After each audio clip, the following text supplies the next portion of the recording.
Welcome to Kenton's videos. Enjoy the video. In this video, I will explain how to make Figma buttons interactive. We'll begin by creating your button's default state in Figma, establishing its initial look. Next, duplicate this default state to design its hover and pressed appearances, giving users visual feedback. Finally, organize all these distinct button states into a single, efficient component set. This foundational step ensures a streamlined workflow and prepares your design for seamless interactivity, making your prototypes feel much more realistic and engaging. Now, let's connect these states to bring your button to life.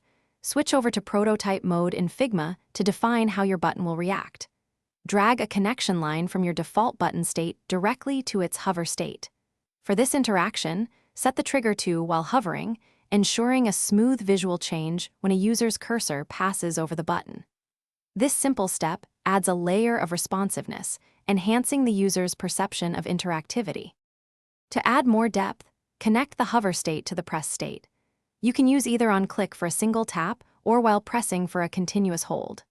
For a professional touch, choose an animation type such as Smart Animate to create fluid transitions between states.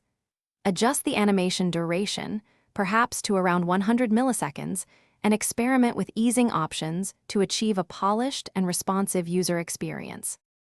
Finally, it's time to test and refine your interactive button. Open your prototype in presentation mode to see how it behaves in a real-world scenario. Carefully observe the transitions and responsiveness of each button state, paying close attention to the user's interaction. Don't hesitate to return to your design and make small adjustments to timing or easing. This iterative process ensures your button provides an intuitive and delightful user experience. Thanks for watching. Consider subscribing if we helped you.